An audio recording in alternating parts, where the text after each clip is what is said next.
সাইকেলটার উপরে একটার পর একটা মুসিবত আছে। অটো বাড়ি দিয়ে রং সাইডে এসে এই যে ব্রেকটা ভেঙে গেছে, অটোর সাথে বাড়ি। একটা বাসের অবস্থা ইস। আসসালামু আলাইকুম রহমতুল্লাহ। শুভ সকাল বাংলাদেশ, দেশ দেশের বাহিরে যে যেখান থেকে আমার ভিডিওটি দেখছেন সকলকে জানাই আমার ভিডিওতে স্বাগতম। আমার আজকের গন্তব্য ইনশাল্লাহ ঢাকা থেকে টাঙ্গাইল। চেষ্টা করবো আরও বেশি যাওয়ার, তবে এতটুকু টার্গেট আছে। পুরো সময়টা আমার আল্লাহ তাআলা আমাকে তার রহমত দ্বারা বেষ্টনী করে রাখবেন, সেটাই আশা করছি। বিসমিল্লাহি তাওয়াক্কালতু আলাল্লাহ, লা হাওলা ওয়ালা কুওয়াতা ইল্লা আমি বিল্লাহ। অবস্থান করছি সরাসরি মেট্রো রেলের নিচে। এই যে সামনে দেখা যাচ্ছে সচিবালয় মেট্রো স্টেশন, আর আমি যাব সোজা। ঢাকার মধ্যে একটু ভিডিও করা প্রবলেম, কারণ প্রচুর জ্যাম থাকে, সেজন্য চেষ্টা করবো অল্প অল্প ভিডিও দেওয়ার জন্য। আর এই রাস্তাগুলো আগে ভয় লাগতো না, এখন ভয় লাগে। কিরকম যেন অন্ধকার অন্ধকার হয়ে থাকে। উপর দিয়ে মেট্রো রেল, নিচে অন্ধকার। সেই সাথে কালকে যে এক ধাক্কা খাইছি বিনা কারণে, পুলিশ মব সৃষ্টি করে আমাকে ফাঁসাইতে চাইছে, এই জন্য আরও বেশি ভয় কাজ করতেছে ভিতরে। হাতের ঝিল তো এই রোড দিয়ে আমার জন্য সহজ হবে, সামনের রোডটা দিয়ে এই যে দিয়ে, এই জন্য এদিক দিয়ে যাচ্ছি। তবে হাতের ঝিল দিয়ে যেতে পারলে সুন্দর লাগতো, যেহেতু এটা সুন্দর একটা জায়গা। যাই হোক, আমি সোজা যাচ্ছি। আর একটা বিষয় ভাই, ঢাকা শহরে আইসে এক বিপদে পড়ছি। এই সাইকেল আর এই পোশাক দেখলে মানুষ বলতেছে রাইড শেয়ার করি। অনেকে জিজ্ঞেস করে ভাইয়া রাইড শেয়ার করেন, নিয়ে যাবেন, মানে এরকম। ঢাকা শহরে এটা আসলে কমন, সাইকেল চালানো, এই ধরনের ট্রাভেলের পোশাক পরা, এটা কমন মনে করে। লোকেশন দেখাচ্ছিল এলিভেটেড এক্সপ্রেস ওয়ের উপর দিয়ে যাওয়ার জন্য, কিন্তু আমি তো সাইকেল চালিয়ে যাচ্ছি। এখন তো আর এই শরীরে ক্যালোরি খরচ করা প্রয়োজন নেই, তাই নিচে দিয়ে যাচ্ছি। এই জায়গাটা দেখে মনে হচ্ছে বাংলাদেশের সবচেয়ে পরিষ্কার পরিচ্ছন্ন জায়গা মনে হয় এটি। যদিও গুলশান আরও সুন্দর, তবে এখানে মাশাআল্লাহ ময়লা নেই। রাস্তার ডিভাইডারে সুন্দর ফুল গাছ লাগানো আছে, প্রত্যেকটি গাছে ফুল ফুটে আছে। সেই সাথে এলিভেটেড এক্সপ্রেস ওয়ে দেখা যাচ্ছে, সুন্দরই লাগছে। আশেপাশে যে বিল্ডিংগুলো সেগুলো খুব সুন্দর, সাজসজ্জা, গাছপালা, লতা পাতা দিয়ে সুন্দরই লাগে। আলহামদুলিল্লাহ, কমপক্ষে 1 কিলোমিটার পথ এগিয়ে গেল। আমি ওই রেল লাইনের উপর দিয়ে পার হয়ে গেছি। যদিও একটু রিস্কি ছিল, তবে ভালো হয়েছে, পথ আগায় গেছে আমার জন্য। ভাইয়ারা হইলো প্রফেশনাল সাইকেলিস্ট ভাই। ভাইয়াদের সাথে আমি আসলে অনেক ছোট মানুষ, দেখা হয়ে গেল। ভাইয়ারা দোয়া করবেন। ছবির মতো সুন্দর করে বানানো হয়েছে হযরত শাহজালাল আন্তর্জাতিক বিমানবন্দরের 3rd টার্মিনাল। সুন্দর নকশা আর কারুকার্য খচিত। এটি এখনো কার্যক্রম শুরু হয়নি। শুরু হওয়ার কথা থাকলেও বিভিন্ন জল্পনা কল্পনার কারণে এখনো আটকে আছে। গাজীপুর সিটিতে চলে আসছি। এখন একটা ডাব নিব, ডাবটা খেয়ে ইনশাল্লাহ বাকি পথ। এটা Bangladesh Islamic university of technology Dhaka. এটা গাজীপুরে পড়েছে, গাজীপুর সিটিতে, খুবই সুন্দর।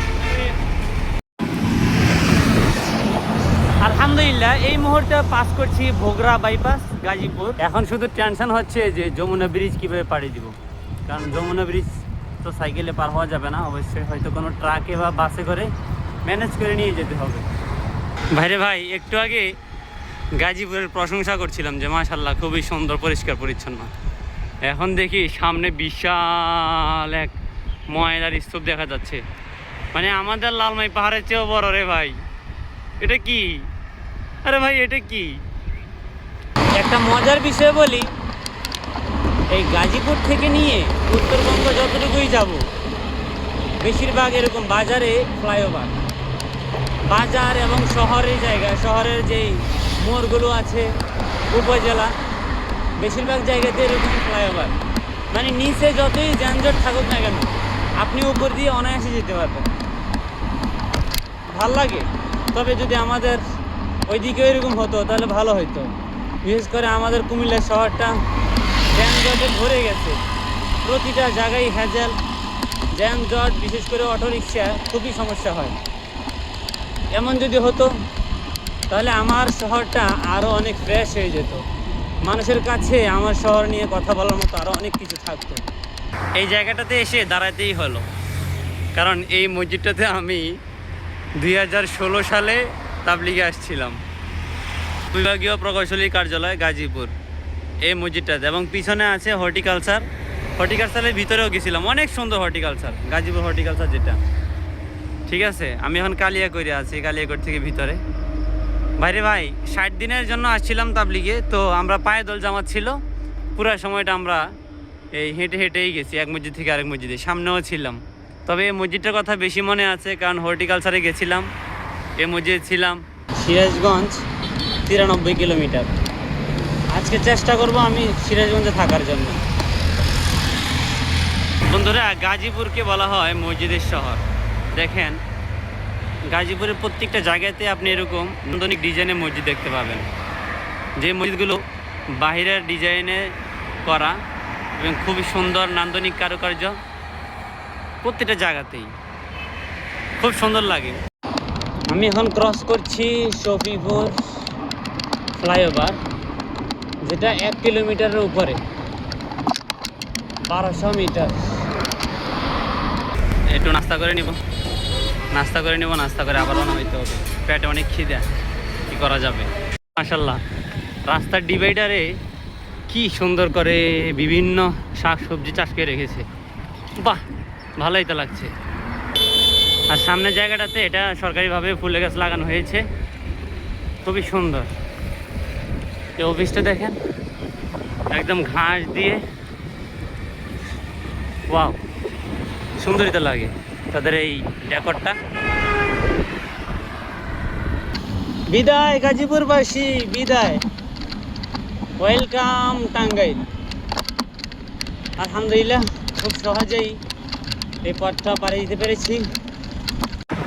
আলহামদুলিল্লাহ, আমি এখন টাঙ্গাইল মির্জাপুর পার হচ্ছি। আসলে ভ্রমণ করার জন্য টাকার চেয়েও বেশি দরকার সুন্দর মন মানসিকতা।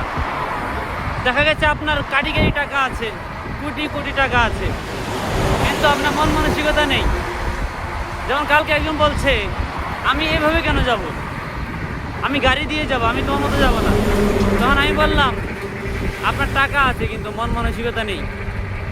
কারণ আল্লাহর পৃথিবীটাকে ঘুরে ঘুরে দেখার যে মজাটা, আপনি বাসে করে ঘুমিয়ে ঘুমিয়ে সেই মজাটা পাবেন না। হেঁটে গেলে তো আরও ভালো হইতো, কিন্তু সময় আর শরীর সব কিছু মিলিয়ে সাইকেলে বেরিয়ে পড়লাম। ইনশাল্লাহ সফল হয়ে ফিরবো যদি আল্লাহ সহায় হন। এই ভাইয়াদের সাথে টাঙ্গাইল মির্জাপুরে দেখা, ওনারাও ভিডিও করছেন। তো আচ্ছা, মির্জাপুর টাইমস থেকে ওনারা ভিডিও করছেন, আমিও আছি কিন্তু এখন মির্জাপুরে। তো ভাইদের জন্য ভালোবাসা থাকলো। আমি এখন মির্জাপুর পার হয়ে যাচ্ছি। মাশাআল্লাহ, পিছনে সুন্দর একটি মসজিদ দেখা যাচ্ছে, খুবই সুন্দর লাগছে। উপরে সিলভার কালার আর নিচে জায়গাটা সৌদি আরবে যে বিল্ডিংগুলো আছে সেই কালার। আমার দেখেই মানে চোখ আটকে গেল, সেই জন্য দাঁড়ালাম। খুবই সুন্দর, মাশাআল্লাহ। আছি পথে পথে, ইনশাআল্লাহ দেখা হবে গন্তব্যে। আমি আছি এখন টাঙ্গাইলে, দুই ভাইয়ের সাথে দেখা হইলো। ভাই এই প্রথম, মানে না খাওয়া ছাড়া ছাড়লোই না, খাইতেই হইলো। ধন্যবাদ ভাইয়া, দোয়া করবেন। সাইকেলটার উপরে একটার পর একটা মুসিবত আছে। অটো বাড়ি দিয়ে রং সাইডে এসে এই যে ব্রেকটা ভেঙে গেছে, অটোর সাথে বাড়ি। বন্ধুরা, এখন দুপুর প্রায় 2টা।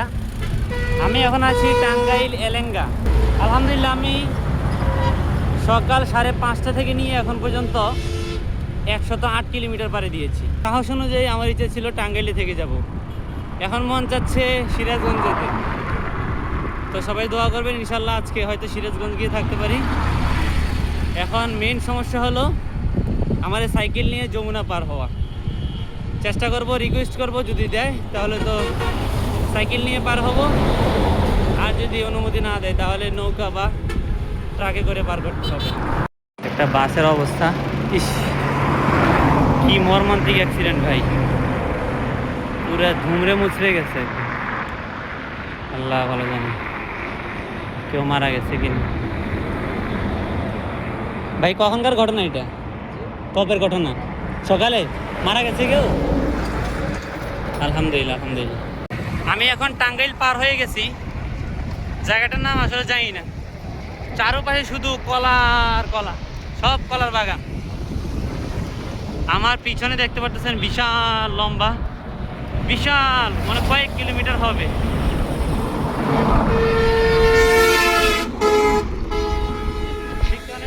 সামনেও দেখা যাচ্ছে।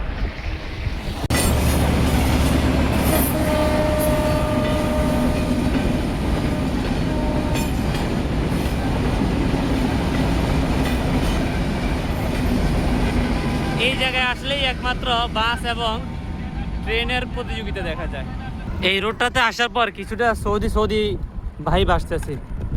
কারণ হলো, বিশেষ কারণ ভাই, এত কিলোমিটার আসলাম, প্রায় 20 কিলোমিটার। রাস্তার আশেপাশে কোনো বাড়িঘর নাই, সব ভিতরে ভিতরে। অথচ এই জায়গাটা ছাড়া টাঙ্গাইলের আগে যেখানে দেখছি প্রতি কিলোমিটারেই দোকানপাট, বাড়িঘর সব কিছুই আছে। তবে এই জায়গাটা একটু ভয়ও কাজ করতেছে। আর গাড়ি এত বেপরোয়া, আমি পুরা রোডে এত বেপরোয়া গাড়ি পাই নাই। আল্লাহ আল্লাহ, এত বেপরোয়া। তারা দেখতেছে আমি সাইকেল চালাইতেছি, তারপরেও মানে পারে না যে আমাকে আমার উপর দিয়ে যায়, এমন অবস্থা ভাই। বাসগুলো, বিশেষ করে বাসগুলো, আল্লাহ ভালো জানে, যদি হায়াতের পাইছে থাকি তাহলে না দেখা হবে। ভাইরে ভাই, এখনই ভয় কাজ করা শুরু করছে। আর অল্প একটু সামনেই যমুনা সেতু। মানে আমার আশাটা মনে হয় পূরণ হবে না যে যমুনা সেতুর উপর দিয়ে সাইকেল চালিয়ে যাওয়া। তারপরেও দেখি, যথেষ্ট পরিমাণে রিকোয়েস্ট করব। আর 100 ভাগ মানুষই বলেছে যে যাইতে দিবে না। তো আমারও একটা ধারণা যে হয়তো যাইতে দিবে না, আবারও ঘুরে আসা লাগতে পারে। যাই, বিসমিল্লাহি তাওয়াক্কালতু আলাল্লাহ, লা হাওলা ওয়ালা কুওয়াতা ইল্লা বিল্লাহ। বলতে দেরি, পিছন থেকে বাঁশি বাজাতে দেরি হয় নাই। আমাকে বারবার সিগন্যাল দিতেছে, এই দাঁড়ান দাঁড়ান, কই যান আপনি? সাইকেল আমার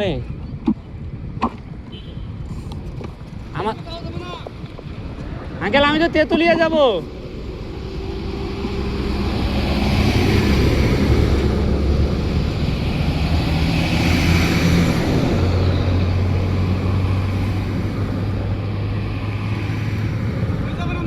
আমি তো তেঁতুলিয়া যাব।